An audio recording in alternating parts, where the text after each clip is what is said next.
You need to be your person, be yourself as a person, and be vulnerable. Allow people to see you as a human being. So many people want to put stuff out there, especially on social media, that is not a true reflection of who they are. And I don't think people respond to that. If you can connect with people, then you have a better chance of making it, because that is something that's unique and different from what everybody else is doing. Founder of the Virtual Instructor with 1 million subscribers on YouTube, he's helped master the art of drawing, going from making pennies a day to financial freedom. Matt Fussell.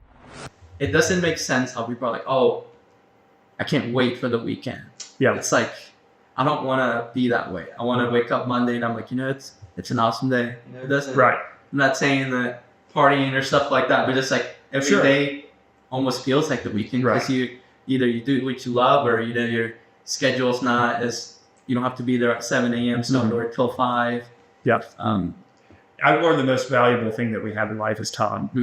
And sometimes you have to use that time to get to a place where you have more time later. Yes. But time is definitely the most valuable asset we have as human beings. And having time, and following your passions and all of that, I feel like there's trusting in God in a lot of that. Absolutely. What do you think that God has done in your life, or is currently doing in your life? Oh my gosh. I am a very spiritual person, and I can look back in my life and see the doors that were closed, the doors that were open to get me to where I am today. And not everybody can see that, because not everybody's looking for it. But I have seen it. I've seen it firsthand. I've had so many experiences, even negative experiences, where I look back and I see that God was teaching me. He was making me a better person. He was preparing me for this or that. But with this business specifically, there have been so many things. Like I told you, this all started for me just trying to help my students. Yeah. It didn't start with me thinking about how I was going to get rich or make a lot of money. It was from my heart of wanting to give and help other people. And things just kind of happened and fell into place. For example, I had the website up and I was making money from ads, not very much. And I had a company reach out to me and they wanted me to make a course for them. And so I agreed to do that. And they said I needed a specific microphone. I needed all these specific things. So I ordered all that stuff and I created an outline for the course that eventually became the Secrets to Drawing. And when they had a deadline for me, and the mic that was shipped to me from Amazon was the wrong mic. It was XLR instead of a USB mic. And I didn't have a soundboard or anything like that. So I reached back out to them. I said, they sent me the wrong mic. I'm not going to be able to meet the deadline. And they're like, that's fine. But that bit of time allowed me to think, why am I making this course for them? Yeah. I need to figure out how I can make this course for me and use it for my program. And that's what I did. So a few days later, I wrote back and said, I decided not to do the course. And I made the course for me, or for my program. And that course it's all over the world. It's been translated into Japanese. It's the premier course on the website. It's the course that most people start with. Now, it's an older course, but that's the course that really started the membership program, started everything that the Virtual Instructor is now. So you just sent out one email saying, "Hey, I don't think I'm going to go through with this." Yes, but that was a negative situation because the wrong mic was sent to me, and I was so angry and I was so frustrated. I was like, "How am I going to be able to do this?" But it gave me the time to think, that's not the direction I need to go. This is the direction that you need to go, and that's 100% God. There's just so many of those little things that have happened that a lot of people don't take the time to see, or they're not in tune enough to see it, but I can see it. Mm-hmm. And there have been times I went through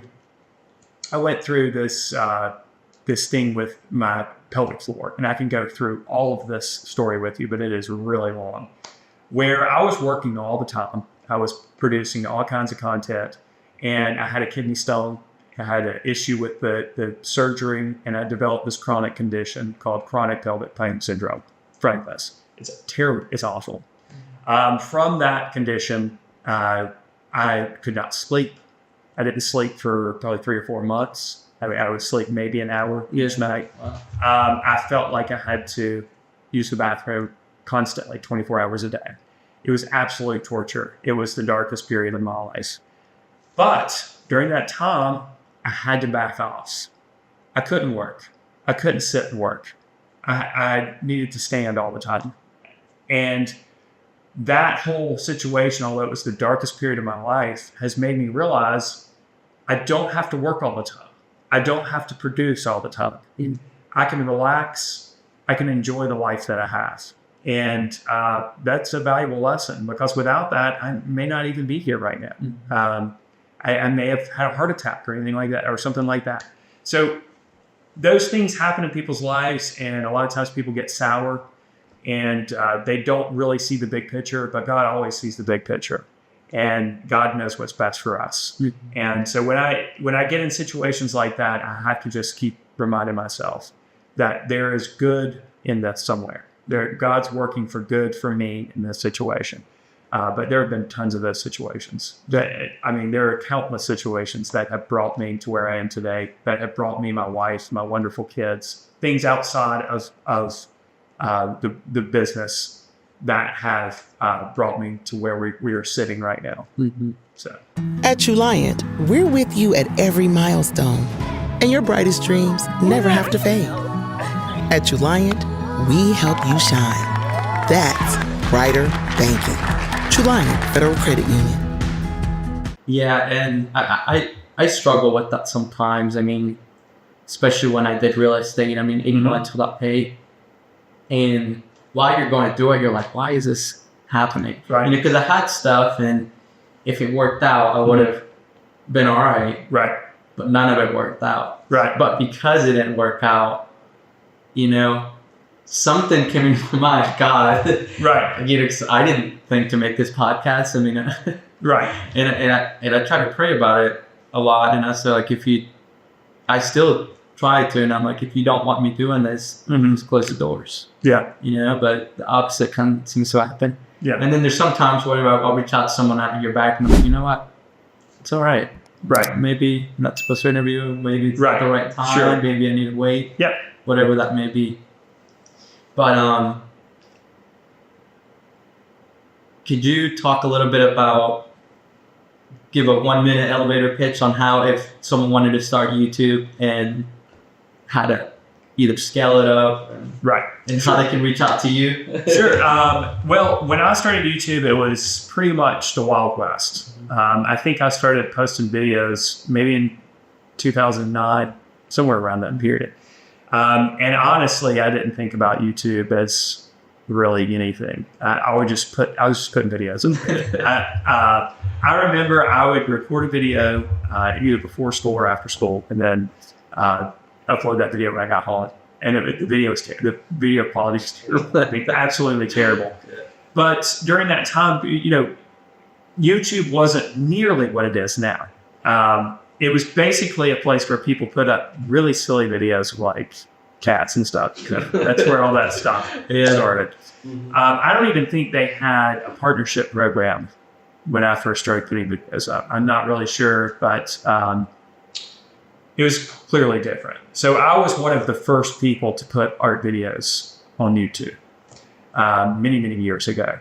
So that was really helpful for my YouTube growth, because it didn't take very long before I got to 100,000 subscribers. Now, the journey from 100,000 subscribers to where I am now, I think I have 970,000 subscribers, has been a very slow growth, especially in recent years, because now everybody's putting art videos out there. So there's so much competition out there, and the landscape is so different.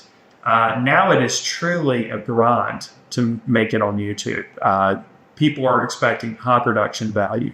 They're expecting great audio. They're expecting music and graphics. And all those things take time. Yeah. When I first started, I was making these videos in my kitchen on a little table and barely editing them. The audio was terrible, the video was grainy, and people didn't care. They still loved it. Nowadays, that's not the case. You need to have some level of production. You need to have high quality video, and in some cases, you need to hire a team. So it's completely different than how it used to be.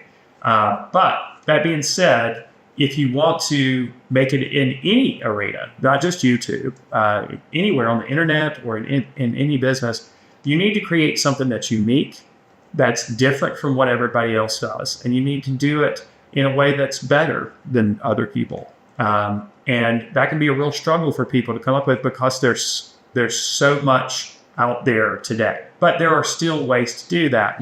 I think that you need to be authentic. I think you need to be your person and need to be yourself as a person and be vulnerable. Allow people to see you as a human being. So many people want to put stuff out there, especially on social media, that is not a true reflection of who they are. And I don't think people respond to that. I think people think they do, but really people are really only concerned with themselves. Yeah. So if you can connect with people and be a real human being, then you have a better chance of making it, I think, because that is something that's unique and different from what everybody else is doing. So it's much more difficult to make it on YouTube than it used to be, but it is possible. You just have to find your unique niche, your unique audience, and then be true to yourself. And how can they reach out to you? Oh, reach out to me. Oh, okay. Well, you can reach out to me through the website, thevirtualinstructor.com. We have a contact form there. You can fill out the contact form. It'll send an email to me. That's probably the best way to contact me if you want to contact me. I do have social media presences, profiles, but I really don't do much on those. My wife helps me with a lot of that, but I don't really, message people or anything like that. So good.